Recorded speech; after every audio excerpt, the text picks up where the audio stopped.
At 6:30 a.m. on February 7, 1919, Desmond Thomas Doss was born in Lynchburg, Virginia. His father, Thomas Doss, was a carpenter and World War I veteran. His mother, Bertha Doss, was a devout Seventh-day Adventist assist. The family was poor but deeply religious. They attended church every Saturday. Sabbath observance was strict. No work, no recreation, just worship and rest.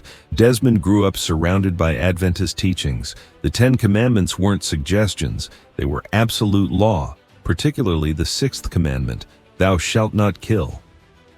Bertha taught her children that this commandment had no exceptions, not in war, not in self-defense, not ever. Killing another human being was a sin that would damn your soul to hell. Desmond believed this completely. When Desmond was 7 years old, something happened that reinforced this belief. He and his brother Harold were fighting. Typical sibling violence, wrestling, punching, but it escalated. Harold grabbed a brick. Desmond grabbed a pistol their father kept in the house. He pointed it at Harold. His finger touched the trigger. Harold froze. Desmond saw fear in his brother's eyes, real fear, mortal fear. Desmond lowered the gun. Later that day, Bertha found Desmond crying in his room. "What's wrong?" Desmond said, "I almost killed Harold. I almost broke the sixth commandment." Bertha held him. She said, "You didn't. You stopped yourself. But remember this feeling. Remember how close you came. Never touch a weapon again." Desmond promised. He kept that promise for the rest of his life. By age 18, Desmond was working at a shipyard in Newport News, Virginia. He was a carpenter like his father, good with his hands, detail-oriented, reliable. In 1942, after Pearl Harbor, the government offered shipyard workers deferments, essential war work. They didn't have to serve. Desmond declined the deferment. He wanted to serve his country, but he wouldn't kill for it. On April 1, 1942, Desmond enlisted in the U.S. Army as a conscientious objector, but not a complete objector. He was willing to serve. He was willing to go to combat. He just wouldn't carry a weapon. The Army had a classification for this, 1AO. Conscientious objector willing to serve in a non-combatant role.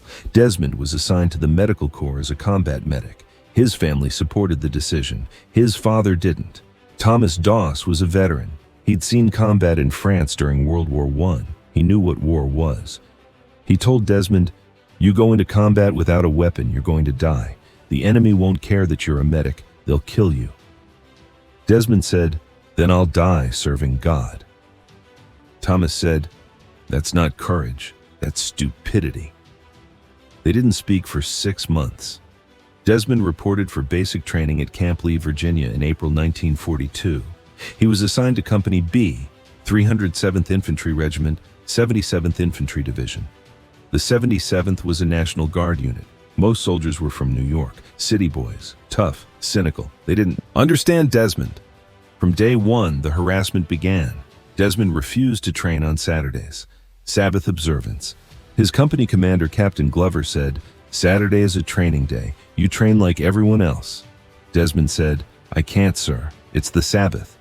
Glover said, "I don't care about your religion. You follow orders or you're court-martialed."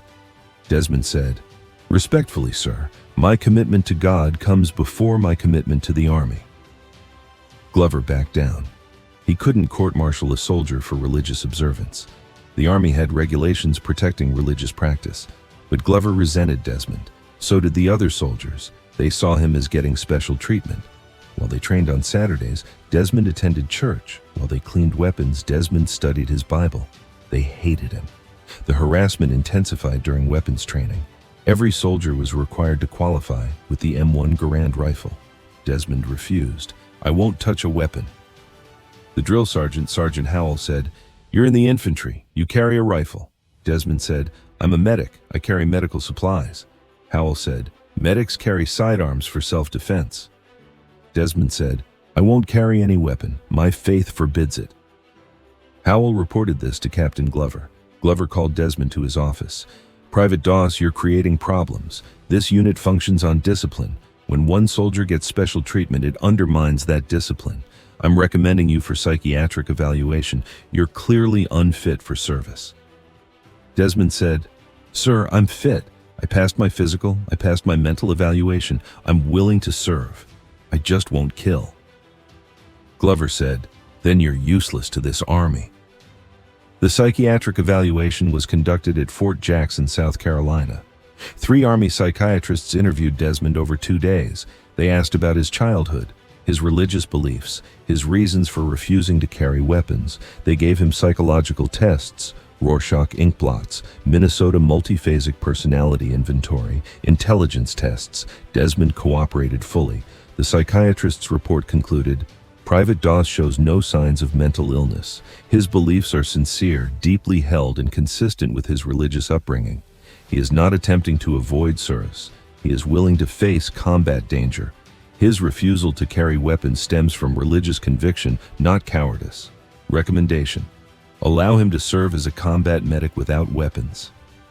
Captain Glover was furious. He'd expected the psychiatrist to discharge Doss. Instead, they'd validated his position. Glover tried a different approach. He made Desmond's life miserable. Extra guard duty, extra KP duty. The dirtiest, hardest jobs went to Doss. The other soldiers followed Glover's lead. They called Doss coward. They hid his Bible. They urinated in his boots. They beat him after lights out. Doss never fought back. He never complained. He endured. Want to see how Doss survived this treatment and proved everyone wrong? Hit that like button. Subscribe for more incredible war stories. Back to Doss. In February 1943, one incident nearly broke Desmond. His company was conducting night maneuvers, live fire exercises. Soldiers were exhausted. Discipline was loose. Someone accidentally fired a round near Desmond's position. The bullet passed 6 inches from his head. Desmond heard it crack past. He dove for cover. Later, soldiers laughed. Thought we'd see if the coward would run. Desmond didn't report it. He knew they'd deny it, and reporting would make things worse. But one soldier witnessed the incident. Private Clarence Glenn. Glenn hadn't participated in the harassment. He'd watched quietly. That night, Glenn approached Desmond. "Those guys are trying to get you killed. You need to tell someone." Desmond said, "Who would believe me?" Glenn said, "I'll back you up. I saw what happened." Desmond said, "If I report it, they'll just make my life harder. I can endure this." Glenn said, "You're either the bravest man I've ever met or the stupidest." Desmond smiled. "Maybe both."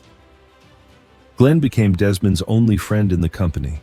He didn't share Desmond's beliefs, but he respected them. He started defending Desmond when others harassed him. "Leave him alone. He's not hurting anyone." The harassment decreased slightly. Not much, but enough. In April 1944, the 77th Infantry Division completed training. They were deployed to the Pacific Theater. Destination: Guam, the Marianas Campaign. The division would participate in the liberation of Guam from Japanese occupation. This would be Desmond's first combat experience.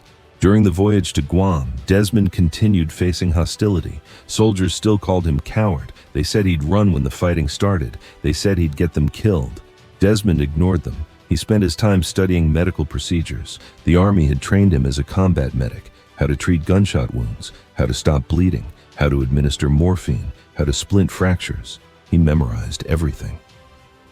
On July 21, 1944, the 77th Infantry Division landed on Guam. Japanese forces defended the island with approximately 18,000 troops. The fighting was brutal. Close quarters, jungles, caves. The Japanese didn't surrender. They fought to the death. Desmond's company was assigned to clear Japanese positions near Agate. On July 23rd, they encountered a fortified Japanese bunker. Machine gun fire pinned them down. 3 soldiers were hit. They were lying in the open, bleeding, screaming for help. No one would go after them. Too dangerous, too much fire. Desmond didn't hesitate. He ran into the open. Bullets kicked up dirt around him. He reached the first wounded soldier. Private Johnson, leg wound, femoral artery hit, massive bleeding.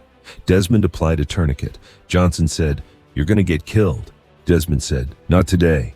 He dragged Johnson to cover, then he ran back. Second soldier, chest wound, sucking. Chest wound, collapsed lung. Desmond applied an occlusive dressing, dragged him to safety. Third soldier, arm nearly severed. Desmond applied direct pressure, controlled the bleeding, dragged him back. 3 wounded soldiers saved. Desmond wasn't hit once. When he returned to the company position, soldiers stared at him. One said, "That was the craziest thing I've ever seen."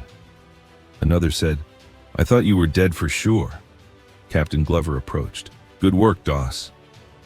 It was the first compliment Glover had ever given him. Over the next 3 weeks on Guam, Desmond treated 37 wounded soldiers. He went into danger repeatedly. His medical bag was his only equipment. No weapon, no armor, just bandages, morphine, and faith. Soldiers stopped calling him coward. They started calling him Doc. Respect had been earned.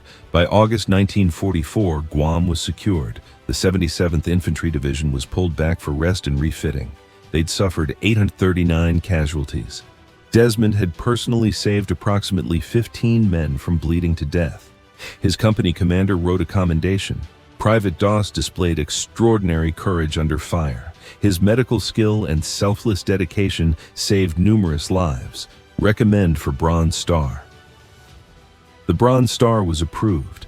Desmond was presented with the medal in September 1944. When the company commander pinned it on his uniform, soldiers applauded.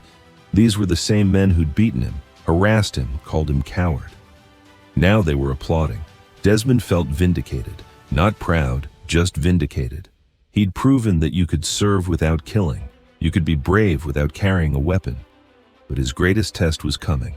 The 77th Infantry Division received new orders. They would participate in the invasion of Okinawa, the largest amphibious assault in the Pacific Theater. Intelligence estimated 100,000 Japanese defenders. The casualties would be catastrophic, and Desmond would face the battle that would make him a legend. In March 1945, the division shipped out from Guam, destination Okinawa. During the voyage, Desmond wrote letters to his wife Dorothy. He'd married her in August 1942, right before shipping overseas. He wrote, "I don't know what's coming, but I trust God. Whatever happens, I've done my duty. I've served without compromising my faith. If I die clean before God." The 77th Infantry Division landed on Okinawa on April 1, 1945. Initial resistance was light. The Japanese had retreated to defensive positions inland.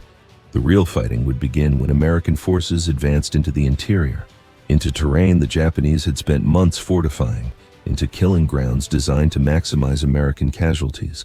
On April 29, 1945, Desmond's regiment was ordered to attack a position called Maeda Escarpment. The Americans called it Hacksaw Ridge, a 400-foot cliff. Japanese forces held the top, fortified, dug in, protected by caves and tunnels. The only way up was a cargo net hanging from the cliff face. Soldiers had to climb the net under fire, then fight upward. It was a nightmare position. And Desmond would spend the next 3 weeks there, saving men in conditions that defied belief. At 5:00 a.m. on April 29, 1945, Desmond Doss climbed the cargo net up Hacksaw Ridge with his company. The net swayed. Soldiers above him struggled. Some fell. Japanese soldiers at the top threw grenades down. Explosions. Screaming. Desmond kept climbing. His medical bag weighed 40 pounds. Bandages, plasma, morphine, sulfa powder, tourniquets, everything he'd need to keep men alive. No weapon, just medical supplies and faith. He reached the top at 5:47 a.m. The ridge was a hellscape. Dead bodies, wounded men, smoke, the smell of explosives and blood. Japanese positions were everywhere. Caves, bunkers, spider holes. You couldn't see the enemy until they were shooting at you. The Americans had no cover, just scattered rocks and shell craters. This wasn't a battle. It was a killing ground. Company B advanced 200 yards before Japanese fire stopped them. Machine guns, mortars, rifle fire from every direction. Men dropped, wounded, dead. The company went to ground. They couldn't advance, they couldn't retreat. They were pinned, and men were bleeding to death in the open. Desmond heard screaming, a soldier 50 yards ahead. "Medic! Medic!" Desmond ran toward the voice. Bullets snapped past him. He saw the wounded man. Private Rodriguez, both legs shattered by a mortar round, bone visible, massive bleeding. Rodriguez was going into shock. Desmond reached him. He applied tourniquets to both legs. Rodriguez screamed, "It hurts! It hurts!" Desmond said, "I know, stay with me." He injected morphine. Rodriguez's screaming stopped. His eyes glazed. The morphine was working. Desmond looked around. The company was 80 yards away, behind cover. He needed to get Rodriguez back there, but Rodriguez couldn't walk. Both legs were destroyed. Desmond would have to drag him through 80 yards of open ground under continuous fire. He grabbed Rodriguez's harness. He started dragging. Rodriguez weighed 180 pounds, plus equipment. 200 plus pounds total. Desmond weighed 140 pounds. He pulled anyway. Japanese soldiers saw them. They fired. Bullets hit the ground around Desmond. He kept dragging. Rodriguez was semi-conscious, mumbling, praying. Desmond prayed too. God, give me strength. Let me save this man. He pulled. His back screamed. His arms burned. He ignored it. 60 yards to safety. 50 yards. 40 yards. A bullet hit his helmet. The impact knocked him down. The helmet saved his life. The bullet had dented the steel, but didn't penetrate. Desmond got up, kept dragging. 30 yards. 20 yards. Soldiers from his company ran forward. They grabbed Rodriguez, pulled him to cover. Desmond collapsed. He dragged a man 80 yards under fire. He wasn't hit. Rodriguez would survive. That was one. Over the next hour, Desmond treated 12 more wounded soldiers. Each time, he ran into danger, applied first aid, dragged men to safety. He was never hit. Bullets came close. Grenades landed nearby. He wasn't touched. Soldiers started noticing. Doss has angels protecting him. Some believed it literally, some didn't, but everyone agreed. Doss was either blessed or impossibly lucky. At 11:30 a.m., Japanese forces counterattacked. 200 soldiers emerged from caves and charged American positions. Bayonets, swords, grenades, fanatical assault, hand-to-hand combat. Americans fell back. The line collapsed. Men retreated toward the cliff edge. The order came. Evacuate the ridge. Fall back to the base. Soldiers climbed down the cargo net. Wounded men were lowered on ropes, but some wounded couldn't be moved. They were too badly injured, too heavy. The medic said, "We have to leave them. We don't have time." Desmond said, "I'm not leaving anyone." He ran to the first wounded soldier. Private Glenn, Clarence Glenn, his friend. Glenn had been shot in the chest, punctured lung. He was coughing blood. He couldn't walk, couldn't climb. Desmond said, "I'm getting you down." Glenn said, "Leave me. Save yourself." Desmond said, "I didn't save you before to leave you now." Desmond dragged Glenn to the cliff edge. The cargo net was gone. Someone had cut it during the evacuation. The only way down was a rope. Desmond had an idea. He took a rope. He tied it around Glenn's chest. He wrapped the rope around a tree stump. Then he lowered Glenn over the edge, hand over hand, letting rope out slowly. His hands burned. The rope cut into his palms. Blood dripped. He ignored it. He lowered Glenn 400 feet to the base. Soldiers at the bottom untied him. Desmond pulled the rope back up. He ran to the next wounded man. Private Doris, leg wound, unconscious from blood loss. Desmond tied the rope around him, lowered him, 400 feet, hand over hand. The rope was slick with his own blood now. His palms were raw. Muscle showed through torn skin. He didn't stop. Another wounded man.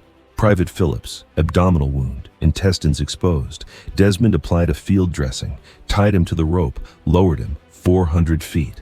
His hands were shaking now, not from fear, from muscle failure. He'd been lowering men for 45 minutes. His forearms were cramping. His grip was weakening.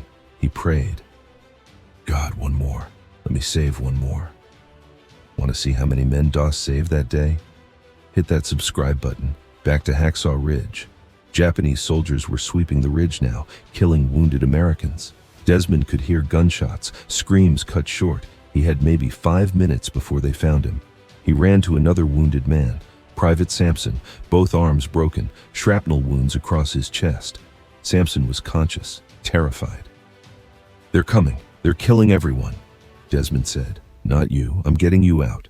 He tied the rope, lowered Sampson. The Japanese were 100 yards away now. Desmond could see them, moving through the rocks, bayoneting bodies. He pulled the rope up, ran to another wounded man. The Japanese were 70 yards away. He tied the rope, lowered the man 400 feet. His hands were numb now. He couldn't feel the rope anymore, just pulled on instinct. The Japanese were 50 yards away. Desmond saw another wounded soldier, 30 yards from his position. He ran toward him. A Japanese soldier spotted Desmond, raised his rifle, aimed. Desmond dove behind a rock. The bullet missed. He crawled to the wounded American, Private Carter, leg blown off above the knee, still alive, barely. Desmond applied a tourniquet. The Japanese soldier was advancing, 20 yards away. Desmond dragged Carter to the cliff edge. The Japanese soldier fired again, missed, 15 yards away. Desmond tied the rope around Carter, started lowering him. The Japanese soldier was 10 yards away. Desmond lowered Carter as fast as possible. The rope burned through his destroyed hands. He couldn't feel pain anymore, just pulled. The Japanese soldier was 5 yards away. Carter reached the bottom. Desmond released the rope. He looked at the Japanese soldier. They made eye contact. The soldier raised his rifle. Desmond closed his eyes, prayed, waited for the shot. It didn't come. Desmond opened his eyes. The Japanese soldier was gone, retreating. Why? Desmond never knew. Maybe the soldier's rifle jammed. Maybe he ran out of ammunition. Maybe God intervened. Desmond didn't care. He was alive. And there were more wounded men. He found another soldier, Private James, head wound, unconscious. Desmond checked his pulse, still alive. He tied the rope, lowered him. Then another, Private Lewis, back wound, paralyzed from the waist down, lowered. Another, Private Thompson, arm severed, bleeding controlled, lowered it. Each time Desmond prayed the same prayer. God, please, one more. Let me save one more. This continued for 3 hours. From 11:30 a.m. to 2:30 p.m., Desmond Doss worked alone on top of Hacksaw Ridge, lowering wounded men, one by one, using a rope and a tree stump. His hands were destroyed, raw meat, bones visible, blood everywhere. He couldn't grip the rope anymore. He wrapped it around his wrists, used his forearms, pulled with his body weight. The Japanese controlled the ridge. They could have killed Desmond at any time. Some tried. He was shot at dozens of times. Grenades were thrown at him. He was never hit, not once. Later, Japanese prisoners of war were asked about this. They said they'd seen Desmond. They'd shot at him. Their bullets missed. They couldn't explain it. One Japanese soldier said, "He was protected by something. We couldn't kill him." At 2:30 p.m., American forces at the base of the ridge organized a rescue party. They climbed back up. They found Desmond. He was sitting against a rock. His hands were wrapped in bloody bandages he'd made from his own uniform. There were no more wounded men nearby. He'd evacuated everyone within reach. Captain Glover approached. "Doss, how many did you bring down?" Desmond said. "I don't know, sir. I didn't count. I just kept going until there was no one left." Glover looked at the soldiers who'd been lowered. They were lined up at the base, being treated, evacuated. He counted 75 men, 75 wounded soldiers, lowered 400 feet down a cliff by one man with a rope under fire, while Japanese forces controlled the position. It was impossible. Yet it had happened. Witnesses confirmed every detail. Soldiers at the base had seen Desmond lower man after man for 3 hours, without stopping, without being killed. But Desmond wasn't done. For the next 3 weeks, the battle for Hacksaw Ridge continued. The 77th Infantry Division attacked, was repulsed, attacked again. The ridge changed hands multiple times. Each time, Desmond treated wounded. He saved dozens more. On May 5th, he treated 4 men during an artillery barrage. A shell landed next to him. Shrapnel hit his legs and lower back. 17 pieces. He fell. He couldn't walk. Other medics ran to help him. Desmond said, "No. There are more wounded ahead. Help them first." They ignored him. They applied bandages, called for a stretcher. While waiting for evacuation, Desmond saw another wounded soldier 20 yards away. He crawled to him. He treated his wounds. Then he crawled back. By the time the stretcher arrived, Desmond had passed out from blood loss. He was evacuated to a field hospital, then to Guam, then to Hawaii, then to the United States. His war was over. He'd served in combat for 11 months. He'd saved over 100 men, exact count unknown. The Army confirmed 75 at Hacksaw Ridge, dozens more at other locations. He'd done this without firing a single shot. On October 12, 1945, President Harry Truman presented Desmond Doss with the Medal of Honor at the White House. Desmond was the first conscientious objector to receive America's highest military decoration. Truman read the citation. It described the April 29th action, the 75 men saved, the courage under fire. When Truman finished, He shook Desmond's hand. "You're the bravest man I've ever met." Desmond said, "I'm just a soldier doing my duty, sir." After receiving the Medal of Honor, Desmond Doss returned to Lynchburg, Virginia. He was 26 years old, a war hero, the most famous conscientious objector in American history. Newspapers wanted interviews, the Army wanted him for recruiting campaigns, Hollywood wanted to make a movie about him. Desmond declined everything. He said, "I don't want fame, I just want to go home." But home had changed. Desmond had changed. The shrapnel wounds in his legs never fully healed. 17 pieces remained embedded in his tissue. Doctors couldn't remove them without causing more damage.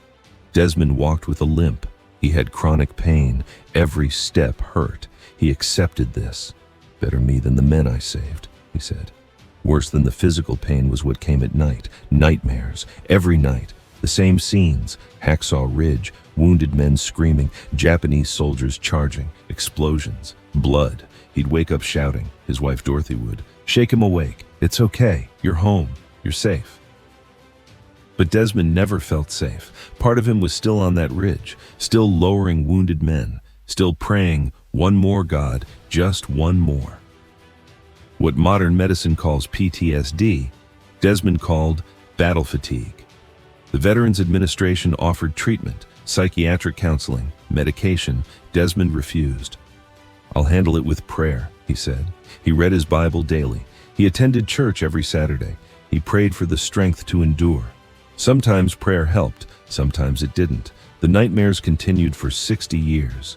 In 1946, Desmond developed a persistent cough. He ignored it for months. By December, he was coughing blood. Dorothy forced him to see a doctor. X-rays showed tuberculosis, advanced stage, both lungs infected. The disease was eating his lung tissue. The doctor said, "You should have come in months ago. Now it's almost too late." Treatment in 1946 was brutal. No antibiotics existed for TB. The only option was surgical. Remove the infected lung, let the healthy lung compensate. It was dangerous. Survival rate was maybe 60%, but without surgery, Desmond would die within a year. He chose surgery. The operation was performed at a VA hospital in Richmond, Virginia on March 3, 1947. Surgeons removed Desmond's left lung completely. 5 ribs were also removed to collapse the chest cavity. The surgery lasted 7 hours. Desmond survived, but recovery was agonizing. He spent 6 months in the hospital, learning to breathe with one lung, learning to walk again. His weight dropped from 140 pounds to 95 pounds. He looked skeletal. Dorothy visited daily. She watched her husband suffer. She couldn't do anything except be present. Desmond would say, "I'm sorry. You didn't sign up for this." She'd reply, "I signed up for you, all of you, healthy or sick." They'd married in 1942. They stayed married until Dorothy's death in 1991. 49 years, through illness, poverty, and pain. Desmond credited her with keeping him alive. "Without Dorothy, I would have given up," he said. The tuberculosis treatment had side effects. The antibiotics used, streptomycin and para-aminosalicylic acid, caused hearing damage. By 1950, Desmond was partially deaf. By 1960, he was almost completely deaf. He learned to read lips. He carried a notepad for communication. People would write questions. He'd respond verbally. It was tedious, but he adapted. His hearing loss created isolation. He couldn't participate in normal conversations. Group settings were impossible. Multiple people talking at once. He couldn't follow. He withdrew socially, attended church but sat in back, rarely spoke to anyone. His world shrank to his home, his wife, and his Bible. The Veterans Administration provided disability compensation, 100% disabled. $150 per month in 1950, barely enough to survive. Desmond took odd jobs when he could. Carpentry, repair work, light labor, but his health limited him. One lung, chronic pain, deafness. He couldn't hold steady employment. The family struggled financially. By 1955, they'd lost their house to foreclosure. They moved into a small rental, 1 bedroom. Dorothy worked as a seamstress. Desmond tended a small garden. They survived, but barely. In 1960, Desmond received an opportunity. The Veterans Administration was producing a documentary about Medal of Honor recipients.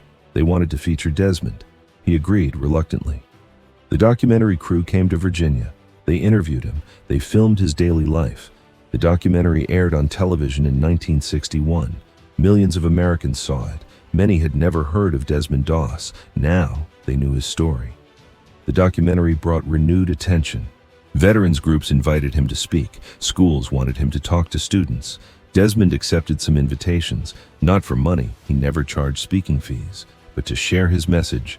You can serve your country without compromising your faith. You can be brave without killing. Violence isn't the only answer. His speeches were simple. No dramatic rhetoric, just straightforward storytelling. He'd describe Hacksaw Ridge, the wounded men, the rope, the prayer.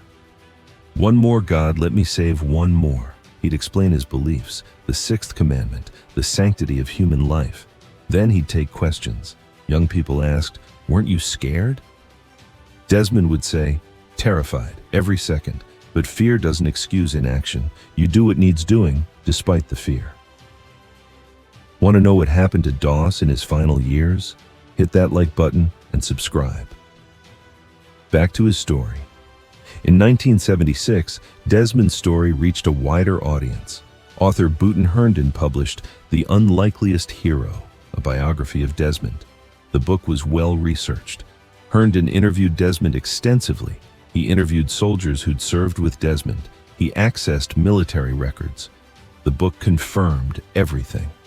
The 75 men saved at Hacksaw Ridge, the hand lowering, the prayer, all true, all documented. The book became a bestseller. Schools assigned it as required reading. Military academies studied it. Desmond received thousands of letters from readers, many from veterans who'd served in other wars. Vietnam, Korea. They thanked him for proving that courage didn't require killing. That service to country could take different forms. Desmond responded to every letter personally, even though writing was difficult with his arthritic hands. He felt obligated. In 1991, Dorothy died. Cancer. She was 74. They'd been married 49 years. Desmond was devastated. He'd survived war, tuberculosis, poverty, and deafness, but losing Dorothy nearly broke him. He said, "She was my strength. I don't know how to live without her." Friends worried he'd give up, that he'd let himself die, but Desmond endured. He remarried in 1993, Frances Dumont, a woman he'd known from church. She understood he still loved Dorothy. She didn't compete with that memory. She just provided companionship. Desmond appreciated her patience. They were married for 13 years until his death. By 2000, Desmond's health was failing. The missing lung limited him. His heart was weakened from decades of compensating. He developed respiratory infections frequently. Each infection brought him closer to death. In 2005, he was hospitalized with pneumonia. He survived, barely. The doctors said, "You're living on borrowed time. Your body is wearing out." Desmond accepted this calmly. He was 85 years old. He'd lived longer than most expected, longer than the doctors predicted after the lung removal. He'd outlived most of his company from Hacksaw Ridge. He was ready. "I've had a good life," he said. "I served God. I served my country. I saved lives. What more can a man ask?" On March 23, 2006, Desmond Doss died at his home in Piedmont, Alabama. Respiratory failure. His body simply couldn't function with one lung anymore. He was 87 years old. His funeral was held at the Collegedale Seventh-day Adventist Church in Tennessee. Hundreds attended, veterans, family, friends, people whose lives he'd touched. The eulogy was delivered by a man Desmond had saved at Hacksaw Ridge, Clarence Glenn. He was 85 years old. He stood with difficulty. He spoke. "Desmond Doss saved my life on April 29, 1945. He dragged me across 80 yards of open ground under fire. Then he lowered me 400 feet down a cliff on a rope. His hands were destroyed. He was in agony, but he didn't stop. He saved me, and 74 others that day. I've lived 61 years because of him. I had a career, a family, grandchildren. None of that would exist if Desmond hadn't risked his life for me. I owe him everything. We all do." Desmond was buried with full military honors at Chattanooga National Cemetery. His grave is marked with a simple headstone, his name, his rank, his dates, and one line, Medal of Honor recipient, Conscientious Objector, he saved lives without taking them. His legacy is complicated. To the military, he's a hero who proved that courage exists in many forms. Combat medics are taught about Doss. His story is used to emphasize the importance of medical personnel. To religious communities, especially Seventh-day Adventists, he's proof that faith and military service can coexist, that you can serve your country without compromising your beliefs. But to the men he saved, Desmond was simply Doc, the man who came when they called, who risked his life to save theirs, who prayed one more until there was no one left to save. 75 men at Hacksaw Ridge, over 100 during the entire war. Each one lived because Desmond Doss refused to kill but wasn't afraid to die. In 2016, director Mel Gibson released Hacksaw Ridge, a film about Desmond's life. Actor Andrew Garfield portrayed Desmond. The film was remarkably accurate. Gibson consulted with veterans who'd served with Doss. He used military records. He recreated the battle with historical precision. The film earned 6 Academy Award nominations and won 2. The film introduced Desmond's story to a new generation. Millions of people who'd never heard of him learned about the conscientious objector who became a war hero. Schools showed the film in history classes. Military academies analyzed it. Veterans shared it with their families. Soldiers who'd served with Desmond were interviewed about the film's accuracy. They confirmed the battle scenes were realistic. The lowering of wounded men was accurate. The prayer, one more, was exactly what Desmond said. One veteran, now in his 90s, said, "The film shows what happened, but it can't show what it meant to us.